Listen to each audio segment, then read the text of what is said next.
말씀 보겠습니다. 마태복음 15장 1절에서 20절 말씀입니다. 마태복음 15장 1절에서 20절 말씀 한 절씩 교독하겠습니다. 제가 먼저 1절에 있습니다. 그때 바리새인과 서기관들이 예루살렘으로부터 예수께 나와 이르되 당신의 제자들이 어찌하여 장로들의 교통을 공언하였다. 떡 먹을 때 옳지 아니하느냐. 대답하여 이르시되 너희는 어찌하여 너희의 전통으로 하나님의 계명을 범하느냐. 하나님이 이르셨을 때 내 부모를 존경하라 하시고 또 아버지나 어머니를 비방하는 자는 반드시 죽임을 당하리라 하셨으니 너희는 이르되 누구든지 아버지에게나 어머니에게 말하기를 내가 드려 유익하게 할 것이 하나님께 드림이 되었다고 하기만 하면 그 부모를 존경할 것이 없다 하여 너희의 전통으로 하나님의 말씀을 하는도다. 외식하는 자들아 이사야가 너희에 관하여 잘 예언하였도다. 일렀으되 이 백성이 입술로는 나를 존경하되 마음은 내게서 멀도다. 사람의 계명으로 교훈을 삼아 가르치니 나를 헛되이 경배하는도다 하였느니라 하시고 우리를 불러이르시되 듣고 깨달으라. 입으로 들어가는 것이 사람을 더럽게 하는 것이 아니라 입에서 나오는 그것이 사람을 더럽게 하는 것이니라.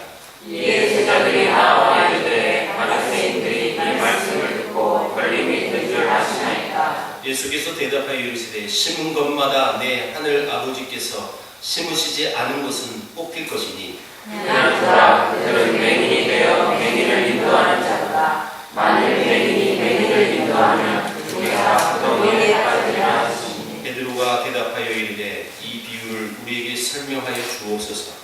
예수께서 이르시되 너희도 아직까지 깨달음이 없느냐. 입으로 들어가는 모든 것은 배로 들어가서 뒤로 내버려지는 줄 알지 못하느냐. 입에서 나오는 것들은 마음에서 나오느니 이것이야말로 사람을 거룩게 하느니라. 마음에서 나오는 것은 악한 생각과 살인과 간음과 음란과 도둑질과 거짓 증언과 비방이니 이런 것들이 사람을 더럽게 하는 것이요 씻지 않은 손으로 먹는 것은 사람을 더럽게 하지 못하느니라. 아멘. 14장 15장 이 마태복음 이 말씀은 하나의 묶음으로 되어 있는 말씀이에요. 그러니까 이 배열이 그러니까 이 성경 구조가 이렇게 대치되어지게 이렇게 구조학적으로 이렇게 많이 기록이 되어 있어요. 그래서 14장 처음과 15장 끝부분에 여기 같은 내용에 여러분 오병이어 사건이 나왔어요. 그리고 맨 끝에는요 7병이어 사건이 기록이 되어 있어요. 그리고 이 가운데 두 개의 구조가 같은 이 구조가 하나 있는데 그 주제가 뭐냐면 논쟁이라는 주제인데 그 논쟁의 첫 번째가 오늘 말씀이고 다음 주 말씀이 두 번째 논쟁인데요. 다음 주 논쟁은 가나안 여인과 예수님과의 논쟁이에요. 주인의 상과 이 개는 합상을 할 수 없다라고 했을 때 그 가나안 여인의 믿음을 드러내기 위해서 예수님이 그렇게 아주 모욕적인 그런 상황을 만들어서 논쟁을 하는 겁니다. 오늘 논쟁은 그 논쟁과 조금 다른 주제의 논쟁이에요. 오늘 주제는 바리새인과 서기관들의 외식하는 이 모습을 가지고 논쟁하는 장면이 오늘 주제입니다. 그러니까 주제 내용은 이렇게 큰 타이틀에서 논쟁이라는 주제를 갖고 있지만 그 논쟁의 핵심은 조금 다른. 그래서 이 가운데 이 두 구조가 같은 중심인데 오늘 말씀이고 그리고 다음 주 말씀이 이렇게 연결되어져요. 자, 그렇다면 오늘 이 논쟁 속에서 누구와 예수님이 논쟁하느냐? 바리새인들과 서기관들 그들과 함께 예수님이 논쟁하는데 자, 이 바리새인과 서기관들이 예수님께 어떻게 하면서 나오는지 한번 2절을 보세요. 당신의 제자들이 어찌하여 장로들의 전통을 범하나이까? 떡 먹을 때 손을 씻지 아나이다 라고 이렇게 어찌하여라는 말을 하면서 예수님께 시비 걸면서 나오는 거예요. 사실 여러분 이 복음서에서 어찌하여라는 단어가 쓰여졌을 때 대부분 바리새인들이 쓰는 말 속에서 이게 기록이 되어지는데 이 말의 의미는 뭐냐면 자기들이 갖고 있는 생각과 가치관이 지금 너무 다르게 살아가는 사람들이라고요. 어떻게 해서 너희들은 왜 왜 하나님의 이 전통을 따르지 않느냐라고 하면서 따져 묻는 그런 형식에서 이 말이 많이 나와요. 자기 생이 옳다라는 것입니다. 이 말은요, 상대방은 옳지 않다라는 뜻이죠. 그런 차원에서 예수님과 제자들이 마음에 들지 않은 거예요, 지금. 왜요? 이 제자들이 떡을 뗄 때에 손을 씻지 않았습니다. 여러분, 이 제자들이 잘못했네요. 이럴 수 있죠. 여러분, 자식들이 집에서 뭐 먹을 때 더러운 손으로 먹으면 뭐라 하지? 뭐라고 합니까? 뭐 하고 먹으라고 그러죠? 손 씻고 먹으라고 해요. 그런 차원에서 보면 이 바리새인들이 지적이 맞죠? 손 씻고 먹어야죠. 왜 손 안 씻고 떡을 먹어요? 근데 문제가 뭐냐면, 자, 어떤 근거를 가지고 왜 손을 씻지 않았느냐, 그것을 따졌느냐? 보세요. 2절 보세요. 장로들의 전통을 범하나이까. 그럼 이 의미가 무엇이냐? 당시 이 율법 속에는요, 떡 먹을 때는 손을 씻어야 되는 거예요. 자, 여러분, 물두멍이라는 곳에 손을 씻고 먹어야 하는데, 하나님이 이 율법을 제정하셨던 목적은 정결한 마음을 가지고 주께 나와라, 그런 의미예요.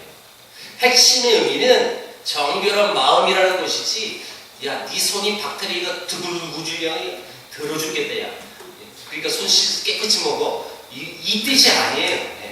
진짜 이 율법의 핵심의 목적은 정결한 마음을 가져라. 근데 여러분, 이 바리새인들 당시 어떻게 손을 씻었는지 아세요? 그 율법이니까 어쩔 수 없이 해야 돼요. 해야 하니까 꼭 해야 하는데 어떻게 했느냐? 그냥 손끝만 살짝 담은 거예요. 그 안에다가 막 씻는 게 아니라 손끝만 살짝 적셔서 털어버려요. 이게 손 씻은 거예요. 다시 말하면 장로들의 전통을 자기들은 정확히 지킨 거예요. 손 씻었으니까. 그런데 예수님의 제자들은 그런 행위조차 하지 않았습니다. 그것을 가지고 지금 지적하고 있는 거예요. 쉽게 얘기할게요. 뭐 묻은 게가 뭐 묻은 게 나무나 하는 거예요. 똑같은 이치예요. 지금 하나님이 이 율법을 주신 핵심의 목적은 마음의 정결한 마음을 가지고 주께 나와라, 그런 의미 속에서 이 율법을 정해줬는데, 그 의미, 그 목적은 온데간데 없이 그 행위를 하지 않는 이 제자들의 이 모습을 가지고 그것을 따져 묻고 있는 거예요. 자, 여러분, 이렇게 독선과 위선 속에 살아가는, 더 나아가 외식하며 살아가는 이 바리새인과 서기관들을 향하여 예수님은 3절에 이렇게 말씀하셨어요. 다 같이 읽어볼게요. 3절 시작. 대답하여 이르시되 너희는 어찌하여 너희의 전통으로 하나님의 계명을 범하느냐. 어찌하여 당신들의 제자들은 떡을 먹을 때 씻지 않습니까? 라고 물었던 그들을 향하여 예수님도 똑같이 어찌하여, 일부러 또 이 말씀을 하신 거예요. 어찌하여 너희들은 장로들의 전통이 그렇게 중요하다고 여겨서 하나님의 계명을 지금 범하며 살기니? 라고 지적하는 거예요. 정확히.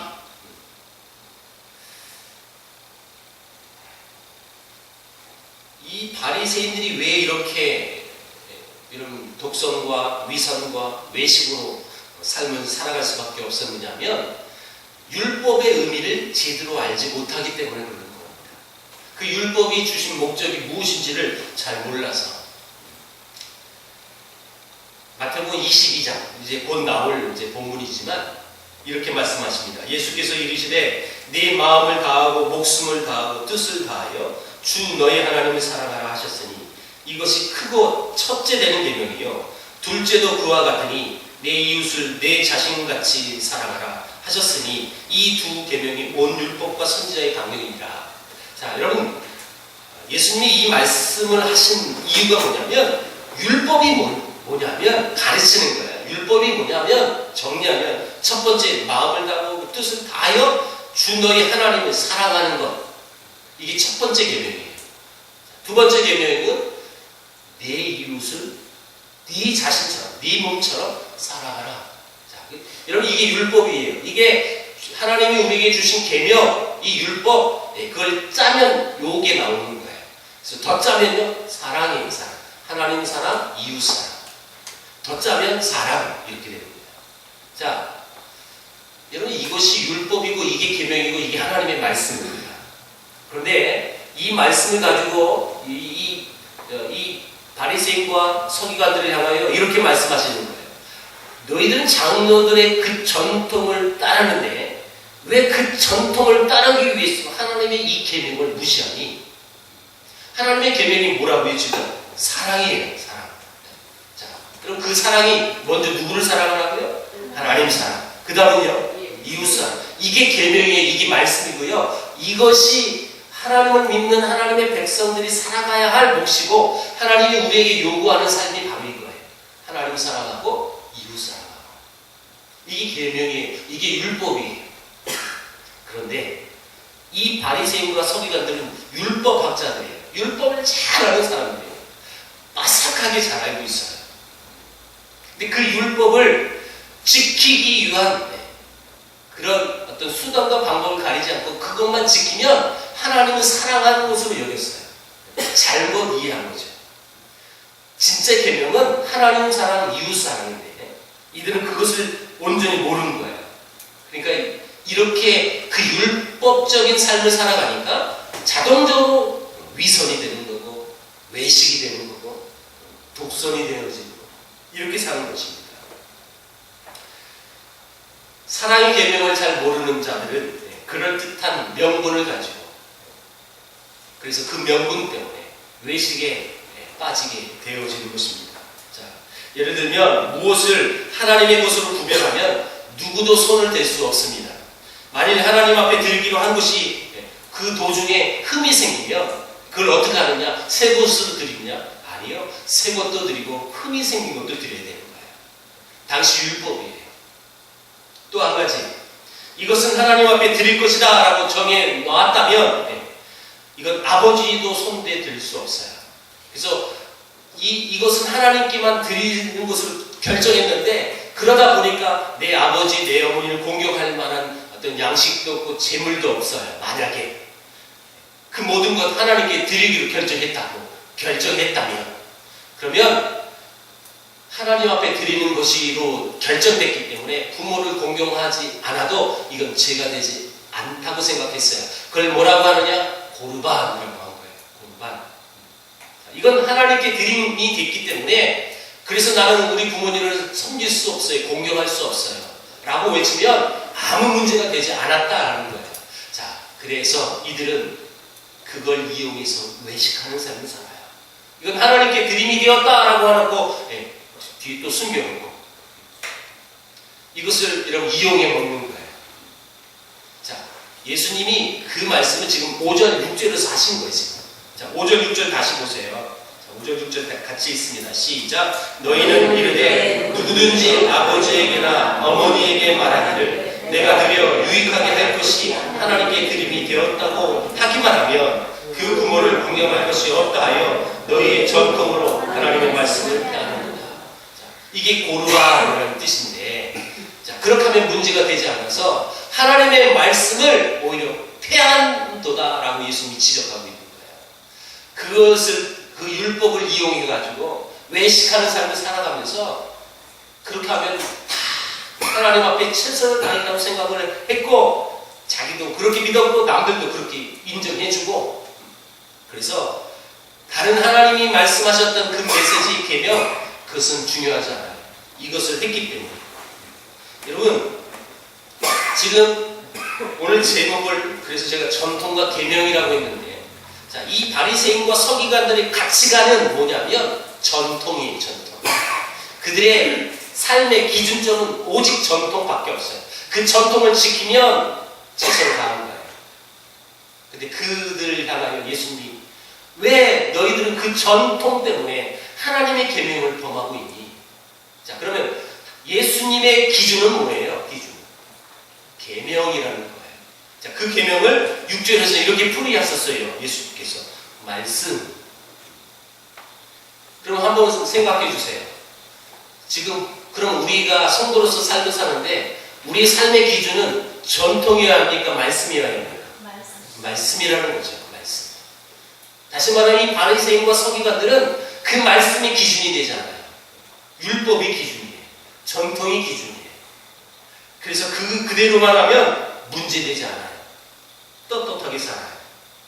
여러분 이 말씀은 이런 제도가 있었기 때문에, 이런 율법의 제도 때문에 그들이 외식하며 위선적인 삶을 살아가고 있었다라는 것입니다. 다시 말하면 율법을 왜곡하고 있는 거예요. 법칙과 규칙을 가지고 사람을 하나님 앞에 옳으냐 그르냐 그 판단하는 그것으로 여러분 율법을 이용해 먹는 거고, 그러니까 그것이 외식이 가능했다라는 것입니다. 예수님은 이 바리새인과 서기관들에게 그래서 3절 이후부터 말씀하신 거예요. 어찌하여 너희는 너희의 전통으로 하나님의 계명을 범하고 살고 있니? 잘못 살고 있다는 거죠. 기준점이 잘못됐다는 뜻이에요. 이 말은. 여러분 신앙이라는 것은 어떤 나의 업적, 나의 명분을 쌓는 것이 신앙이 결코 아닙니다. 자, 신앙이 뭐냐면 방금 전에 말씀드렸어요. 하나님을 사랑하고, 그런데 그 하나님을 마음을 다하고 뜻을 다하고 최선을 다해 하나님을 사랑하고, 이게 첫째 계명이라고 말씀하셨고, 자, 둘째 계명을 말씀하시는데 내 이웃을 사랑하는데 어떻게 사랑하느냐? 네 자신처럼, 네 몸을 사랑하는 것처럼 사랑하라. 이게 여러분 신앙이라는 거예요. 이게 하나님이 우리에게 주신 계명이고 우리가 삶을 살아가는 기준점이어야 한다는 뜻이에요. 다른 것 없어요. 이게 핵심이에요. 핵심. 신앙의 핵심. 다시요. 하나님을 사랑하고 내 이웃을 사랑하는 것. 이게 하나님이 우리에게 주신 계명이고, 그래서 이 계명, 이 말씀이 우리 삶의 기준점이 되어져서 우리의 신앙을 여러분 기준하는 거예요. 다시 말하면 내 삶을 되돌아봤을 때 하나님을 사랑하고 이웃을 사랑하지 않았다면 그 신앙은 좋은 신앙이 아니에요. 바른 신앙이 아니라는 뜻이에요. 우리가 앞에서도 나병 환자의 이야기를 보았어요. 한 나병 환자가 예수님께 찾아왔을 때 원하시면 저를 깨끗하게 하실 수 있습니다 라고 말했습니다. 그러자 예수님이 불쌍히 여기셔서 그에게 손을 대시고, 기억나시죠? 손 대시고 이르시되 내가 원하노니 깨끗함을 받으라. 그리고 제사장에 가서 몸을 보이고, 그리고 모세의 명한 것을 드려 그들에게 입증하라고 말씀하셨어요. 그러면 이게 무슨 말이냐면, 당시 이 나병 환자는 육체의 질병으로만 여러분 국한된 병이 아니라 이건 사회적인 차원의 완전히 낙인 찍힌 죄인의 개념을 갖는 겁니다. 그래서 주민권이 박탈되는 겁니다. 아무것도 가질 수 없어요. 수박 몇 명이 떨어져. 그래서 이 율법에 의하면 이 나병 환자는 일반 사람들이 내 주위에 올 때 부정하다, 부정하다, 부정하다 외쳐야 되는 거예요. 왜? 내가 부정한 사람이라는 것을 드러내야 하는 것입니다. 그래서 일반적인 사람이 내 곁에 부정한 사람 앞에 지나가지 못하도록 본인이 해야 하는 몫이 바로 그 몫이에요. 여러분, 그것이 또 당연하다고 생각을 했고, 다시 말하면 그 부정한 사람들은 사람 취급을 받지 못합니다. 자, 여러분 그뿐 아니에요. 사람 취급받지 못한 대상들이 누구였느냐? 당시 세리였고 죄인들이었고 창기였어요. 근데 예수님은 이런 그 죄인들과 어떻게 하셨습니까? 그들의 집에 들어가서 식사도 하셨고, 심지어는 이 나병 환자에게 손을 대셔서 부정한 사람과 곁에 있을 수도 없는 그 상황 속에 그는 이런 친히 손을 대셔서 내가 원하노니 깨끗함을 받으라 치료하셨어요. 자, 여러분 이런 장면 속에서 바리새인과 서기관들이 이 예수님께 찾아온 거예요. 무슨 얘기예요? 왜 당신들의 제자들은 장로들의 전통을 지키지 않습니까? 근데 예수님은 그 전통이 중요하지 않다는 걸 너무 잘 알고 있었어요.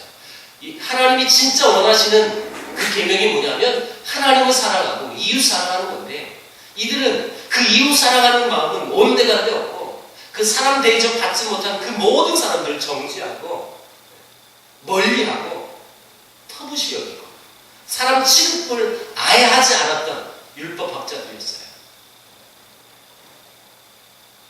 근데 예수님은 직접 그들에게 찾아가셨고 식사도 하셨고 그들을 친히 만지시면서 고치셨어요.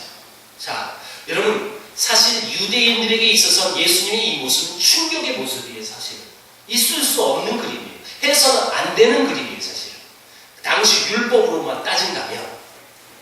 근데 예수님이 지금 들고 나오신 게 뭐예요? 그 전통의 율법이에요. 뭐예요? 계명이라는 거예요. 계명.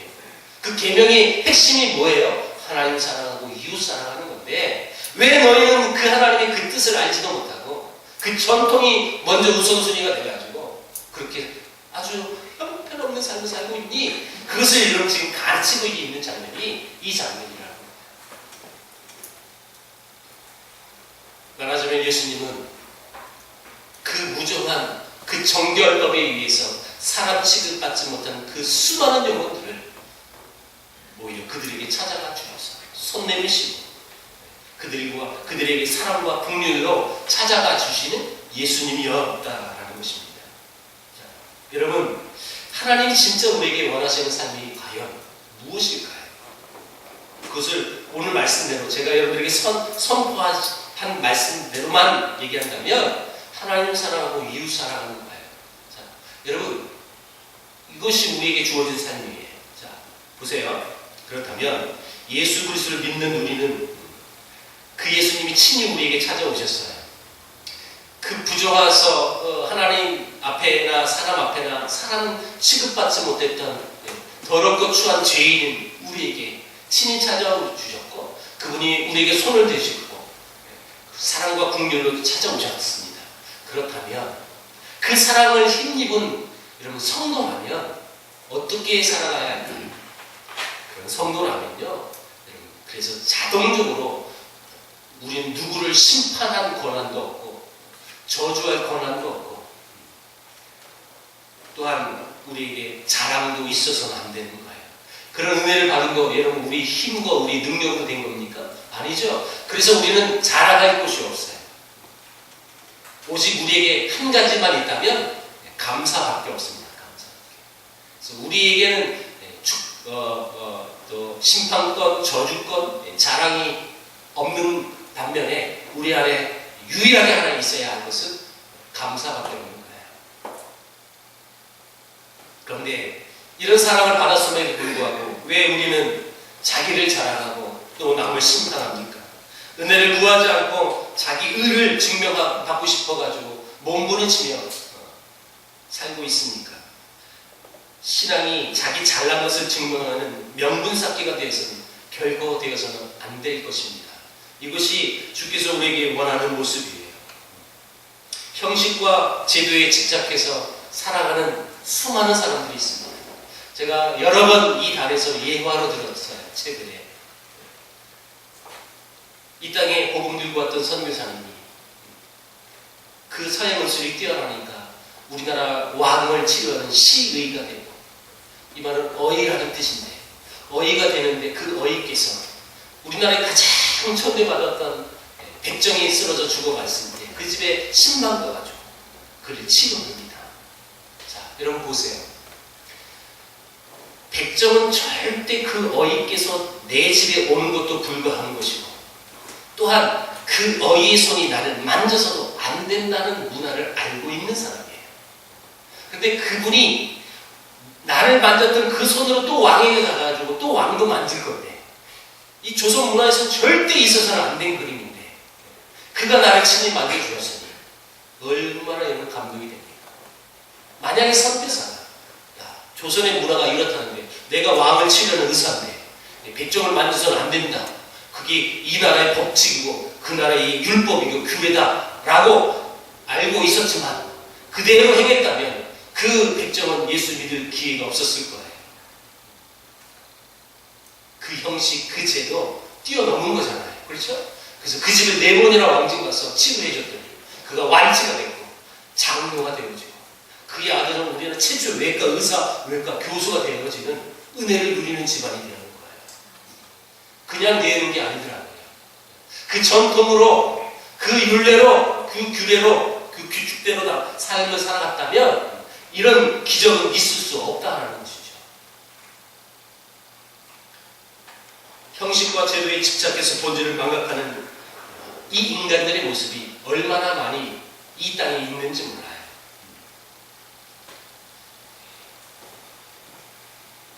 십자군 전쟁이 대표적인 예일 겁니다. 여러분, 1096년부터 교황 우르반 2세가 이 십자군 전쟁을 선포하면서 약 200년 동안 8차례를 예루살렘을 공격한 겁니다. 8번 전쟁 중에 2번 외에는 다 졌어요, 사실. 근데 십자군 전쟁의 이 말의 의미를 보셔야 돼요. 그들은 십자가를 들고 나가는 거예요. 왜요? 명분은 이거예요. 예루살렘 성지가 이교도, 이슬람 교도들에게 점령됐다. 그러니 그 성지를 탈환해야 한다. 그래서 우리는 이걸 성전이라고 선언해요. 그들은 성전, 거룩한 전쟁이에요. 어쩔 수 없는 전쟁이라는 거죠. 그 이교도들 다 죽여버리고 그래서 예루살렘을 되찾는 것. 그 명분 때문에 수많은 이슬람 교도들을 죽입니다. 무차별 죽입니다. 그럼 그 이유 때문에 지금까지도 이슬람의 이 선교하기가 얼마나 어려운지 몰라요. 그 전쟁 이후부터 지금까지 1000년이 지났는데도 불구하고 이 이슬람들의 이런 무조건적인 원수는 기독교인들. 무조건. 여러분, 이 형식, 이 제도에 눈이 멀어서 이 전쟁을 했던 이 로마 카톨릭 때문에 이 어려움이 지금까지 진행되고 있다는 것입니다. 여러분, 진짜 중요한 게 성지일까요? 예루살렘일까요? 아니에요. 진짜 중요한 건 마음의 중심이에요. 오늘 핵심이 바로 그거예요. 예수님이 지적하고 있는 것이 무엇이냐면, 왜 너희 제자들은 손 씻지 않고 떡을 먹습니까? 라는 거 하는 찾아왔던 이들을 향하여 그 손 씻는 게 문제가 아닙니다. 여기 마음의 중심이다. 너 정말 하나님 사랑하냐? 너 정말 그 하나님이 원하는 그 성도의 삶이 무엇인지 아냐? 라고 하면서 이 말씀을 하신다는 것입니다. 그래서 오늘 본문 15절에서 20절 이 말씀도 같은 맥락이에요. 진짜 참된 정결이라는 것은 밖을 깨끗하는 게 참된 정결이 아니라 진짜 속 안에 이 정결이 되어야지 이게 진짜 정결이다 라고 하신 말씀이에요. 여러분, 교회 예배하는 것도 깨끗하게 하지 않아도 돼요. 단서가 있죠. 그 밖을 깨끗하게 하는 그 시간에 내 안에 이 속사람이 더 정결하기 위해서 시간을 투자하고 애썼다면 그 사람은요 떳떳하는 거예요. 또 떳떳해야 합니다. 그렇다고 또 다음 주부터 남루한 옷으로 입고 일부러 오지 마세요. 나는 정결하기 위해서 나 밖을 정결하게 못됐다. 그게 외식이에요. 그죠? 그게 외식이에요. 중요한 핵심이 뭐냐면 예수님이 말씀하고 싶은 그 메시지는 너의 마음, 너의 영혼, 너의 속사람을 씻어라.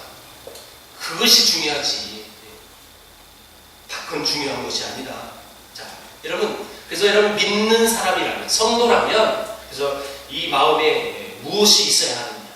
결론은 먼저부터 얘기하려면 하나님 사랑하고 이웃 사랑하는 거예요. 여러분, 내 안을 정결하게 한 그 몫이 우리에게 있습니다. 마태복음 7장에 우리가 또 이 말씀을 보고 왔어요. 마지막 날에 사람들이 주여 우리가 주의 이름으로 선지자 노릇하며 주의 이름으로 귀신을 쫓아내며 주의 이름으로 많은 권능을 행하지 아니하였나이까. 그러자 예수님이 대답하시기를 이렇게 말씀하셨어요. 내가 너희를 알지 못하니 불법을 행하는 자들아 내게서 떠나가라. 여러분, 왜 이런 일이 벌어지냐면 신앙이 밖의 문제인 줄로 착각하고 있는 거예요. 그래서 규칙과 명분을 쌓기 위해 노력을 하는데 신앙은 이런 분명한 것은 내면의 문제이지 외면의 문제가 결코 아닙니다. 신앙은 성령의 열매입니다. 선지자 노릇, 귀신을 쫓아내는 것, 그게 중요한 것이 아니라 왜 그 일을 해야 하고 또 어떻게 했느냐, 이것이 중요한 부분이에요. 그럼 성령을 쫓아 살면 제일 먼저 나오는 것이 무엇이냐면 그래서 갈라디아서 5장 24절에서 26절에 이렇게 잘 기록합니다. 그리스도 예수의 사람들은 육체와 함께 그 정욕과 탐심을 십자가에 못 박았느니라. 만일 우리가 성령으로 살면 또한 성령으로 행할지니 헛된 영광을 구하여 서로 노엽게 하거나 서로 투기하지 말지니라. 자, 여러분, 성령을 쫓아 살면 어떻게 되느냐? 헛된 영광을 구하지 않아요. 그리고 서로 노엽게 하지 않아요. 투기하지 않아요. 노엽게 한다는 건요, 한마디로 열받게 한다는 뜻이에요. 헛된 영광이라는 것은 바로 이런 부분이에요. 내가 이래봬도 이 교회에 몇 년 다녔는데, 내가 이래봬도 내가 이 교회에 세운 공이 얼마나 많은데, 그러니까 나는 적어도 이 정도의 대접은 받아야지? 라는, 그게 헛된 영광이에요. 명분이에요. 여러분, 성도라는 것은 십자가 앞에 내 입을 좀 닫는 거예요, 사실. 내 주장, 내 마음, 그것을 십자가 앞에서 하고 싶은 얘기가 많지만 닫아버리는 것 뿐만 아니라 그 안에 무릎 꿇고 그리고 그 주님 앞에 그 뜻을 묻는 것, 그것이 진짜 신앙이죠. 우리 교회 성도님들은 참 다른 신앙들을 갖고 있는 성도들이에요. 제가 보기에 이 말씀은 다른 교회 성도들이 많이 들어야 돼요. 많이 데려오세요. 우리 교회 성도님들은 참 겸손하시고 자기 주장 내지 않는다고. 자, 물론 이제 자기 주장하는 분도 있었죠. 다 가가지고 문제지만 참 바른 신앙을 살아가는 성도들의 그 모임, 그 수가 많건 적건 상관없이, 여러분, 그 교회가 소규모 있을 수도 있겠지만 그런 교회는 행복한 교회가 될 수 있는 거예요. 그래서 제가 지난 오후에 생뚱맞는 말을 하면서 말씀 전했죠. 전 정말 행복한 것 같다고. 기억하세요? 일주일이면 까먹잖아요.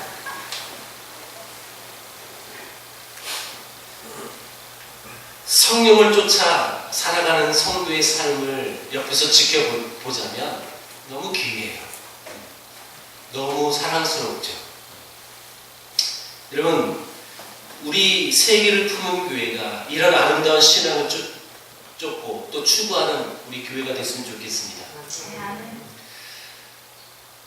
또 한 가지, 여러분, 우리 마음속에 있어야 할 것이 뭐냐면,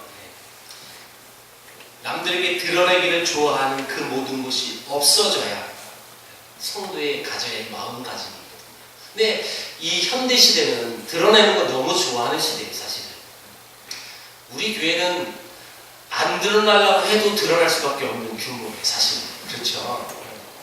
그렇게 안 하려고 하는 모습들이 보여서 너무 사랑스럽고 이쁜데,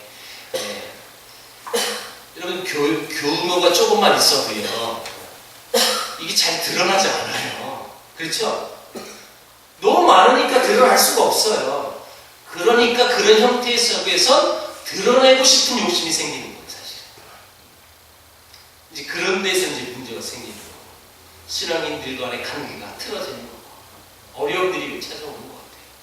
우리 교회가 조금 더 교세가 더 커진다면 우리에게도 그런 위기가 올 수 있거든요. 여러분, 이 기초가 잘 다져진 여러분들이 자리를 잘 잡는다면 그런 성격을 갖고 있는 신앙인이 찾아와도 잘 여러분 훈련이 될 겁니다. 여러분들이 이 위치가 그래서 중요한 부분이에요. 그렇게 못할까봐 못 데려오는 것 같기도 하고 유머입니다, 유머. 여러분, 사실 이 드러내기를 좋아하기 이렇게 잘 나타나는 이 장소가 있다면 그게 교회일 수 있어요, 사실은. 어떤 교회가 이런 일이 있었답니다. 어느 교회에서 건축을 하는데 그 건축을 하기 위해서 건축 헌금을 모금하기 위하여 부흥회를 시도하는 거예요. 이 시도조차가 일단 문제예요. 그렇죠? 목적이 뭐예요? 헌금이잖아요. 이런 부분이 일단 잘못되어졌다라고 저는 봐요. 자, 그래서 유명한 이 방면에 이름을 날리는 부흥강사를 초청해서 부흥 집회를 했는데 진짜 그분이 유능한지 생각보다 엄청난 건축 허금이 모금이 됐어요. 왜냐? 그 형태를 보면 왜 많이 모금이 있는지 알 수 있는 부분이에요. 자, 이 부흥 강사를 보셔서 이렇게 땁니다. A 지사님 일어나십시오. 이번 건축 때 얼마 헌금하시겠습니까? 이분이 500만 원이에요. 그랬대요. B 지사님 일어나세요. 여기는 500 한다는데 얼마 하실 거예요? 600이요. C 지사님 일어나세요. 얼마 하실 거예요? 여기는 500, 600이라는데 700이요. 나중에는 억도 넘어갔대요. 경매하듯이 하는 거예요. 그래서 예상보다 훨씬 많은 헌금이 작정이 됐다는 거죠. 부흥 집회 끝나고 어떻게 됐을까요? 이 교회 시험이 찾아왔어요. 사람들이 내가 이 앞에서 500 했는데 나 100이요 이러면 이 자존심 상하거든요. 창피할 수도 있거든요. 그러니까 못하는 거예요. 그래서 계속 늘린 거예요. 끝까지. 이게 하나님이 원하는 건축의 모습일까요? 이런 교회는 아예 건축을 안 하는 게 더 은혜일 겁니다. 맞죠? 하나님이 진짜 원하는 방법이 뭘까요? 수단과 방법을 가리지 않고 헌금 모금하는 것, 수단과 방법을 가리지 않고 성도 모으는 것. 제가 어제 어느 교회 강의하러 갔다가 담임 목사님 그러더라고요. 옆에 교회에서 자꾸 자기 교회를 비방하는 거예요. 너무 가슴이 아파요. 심지어는 이단이라는 소문도 일부러 만들어가지고. 왜 그러냐고 나중에 알게 됐대요. 그래야 우리 교회 성도 안 뺏길 것 같다. 이 교회가 잘 나가니까 우리 교회 성도 안 뺏기려고 그런 헛소문을 만들었다. 그 진실이 나중에 그렇게 밝혀졌대요. 그래서 성도 안 뺏기고 교회가 조금 더 유지되어지고 성도가 다른 교회보다 조금 더 많으면 하나님 기뻐하실까요? 하나님 진짜 원하는 교회와 성도의 이 모습이 과연 무엇일까요? 우리는 이 하나님의 말씀 앞에서 다시 한번 생각해 볼 필요가 있어요. 진짜 예수님이 칭찬하셨던 가구의 이런 두 랩돈의 그 가치, 그 의미는 세상에 어디가 있습니까? 이것이 진짜 중요한 거 아닙니까? 여러분 두 랩돈이 가치가 커요. 우리 식으로 얘기하면 2,000원이에요. 2,000원. 그 2,000원 그것이 그에게는 전 재산이었기 때문에. 근데 그것을 아낌없이 헌금한 그 마음을 예수님이 보셔서 그 여인을 칭찬하신 거예요. 그렇죠? 그리고 마지막 오늘 이 본문 우리 성도들의 마음속에 가져갈 것이 뭐냐? 자, 15절에서 20절인데요. 제가 빨리 읽어볼 겁니다. 여러분 눈으로 한번 찾아보세요. 베드로가 대답하여 이르되 이 비유를 우리에게 설명하여 주옵소서. 예수께서 이르시되 너희도 아직까지 깨달음이 없느냐? 입으로 들어가는 모든 것은 배로 들어가서 뒤로 내버려지는 줄 알지 못하느냐? 입에서 나오는 것들은 마음에서 나오나니 이것이야말로 사람을 더럽게 하느니라. 마음에서 나오는 것은 악한 생각과 살인과 간음과 음란과 도둑질과 거짓 증언과 비방이니 이런 것들이 사람을 더럽게 하는 것이요 씻지 않은 손으로 먹는 것은 사람을 더럽게 하지 못하느니라. 입으로 들어가는 것은 음식입니다. 입에서 나오는 것은 말이고 자기 마음속에 있는 생각이 나오게 되어 있죠. 유대인들은 사람이 죄인과 접촉하거나 같은 장소에 있기만 해도 그 죄가 간연된다고 생각했습니다. 그러나 죄인과 같은 장소에 있다고 간연되는 것은 결코 아니죠. 예수님은 그럼 벌써 죄인이 됐겠죠. 근데 그 예수님은 늘 죄인들과 함께 동행하셨어요. 그가 하는 악한 말과 행동들을 해석하는 내 마음의 문제이지 그들과 함께 있어서 문제가 되는 것은 아니죠. 그래서 18절 보세요. 입에서 나오는 것들은 마음에서 나오나니 이것이야말로 사람을 더럽게 하느니라. 사람의 속에서 나오는 것이 사람을 더럽게 하는 것이지 마음에서 나오는 것이 뭐냐고 19절에 이렇게 기록합니다. 악한 생각과 살인과 간음과 음란과 도적질과 거짓 증언, 비방. 겉으로 보기에는 얌전하게 보이는데 마음속에서 많은 사람을 미움으로 살인하고 음란하고 이 악한 그것이 진짜 사람을 더럽게 하는 것이지. 입으로 들어가는 것은 결코 더러운 것이 아니다 라고 예수님이 지금 말씀하시는 거예요. 말씀됐습니다. 결론입니다. 여러분, 바리새인과 서기관들은 전통에 사로잡혀 씻지 않은 손으로 먹는 것을 더럽게 여겼었던 사람들이었습니다. 그런데 진짜 더럽게 하는 것은 입에서 나오는, 그리고 그 입에서 근본적으로 나오는, 마음속에서 나오는 그것이 사람을 더럽게 만드는 것이다 라고 지금 지적하고 계셨어요. 진짜 사람을 더럽게 하는 것이 무엇일까? 단순히 손 씻지 않은, 그 전통을 지키지 않은, 그 규례를 지키지 않은 그것이 더럽게 만드는 걸까요? 아니요. 예수님 결코 그것이 더럽게 만들지 못한다고 말씀하셨어요. 진짜 사람을 더럽게 만드는 것은 그 입에서 나오는, 그 마음에서 나오는 그것이 진짜 더러운 것이다. 그 마음속에서 실제로 살인을 하지 않았지만 그 미움이 그 사람을 죽였고, 악한 생각을 갖고, 거짓 증거하고, 비방하고, 이 모든 것이 사람을 더럽게 한다.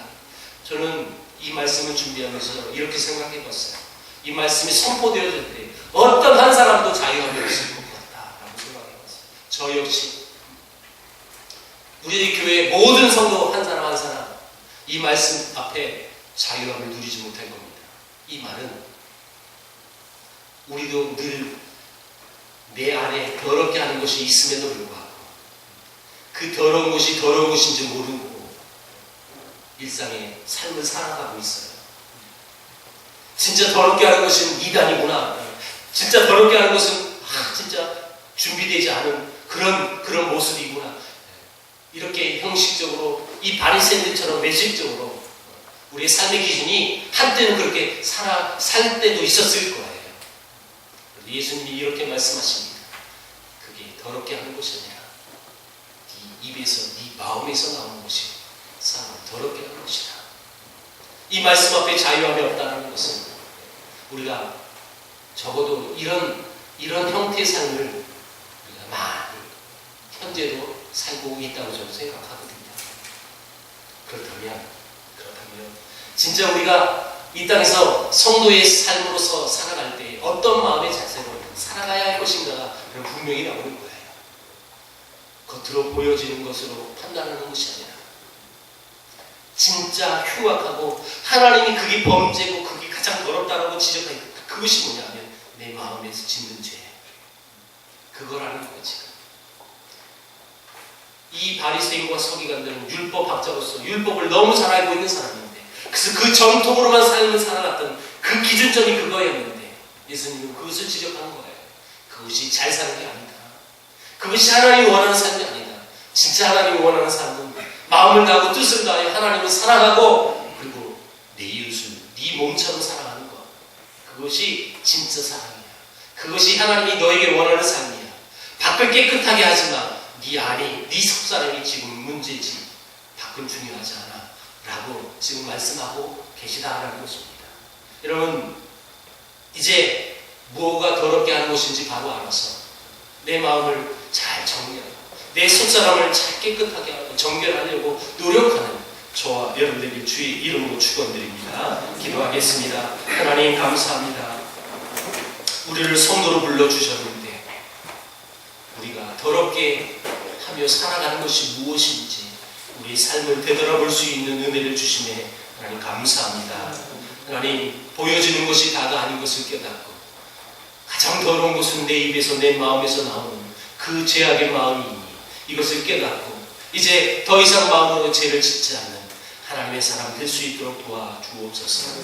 또한 하나님을 사랑하고 내 이웃을 사랑할 수 있는, 그래서 그 계명을 지켜 그 말씀대로 삶을 살아가는 우리 모든 성도들 될 수 있도록 축복하여 주옵소서. 예수님의 이름으로 기도하옵나이다.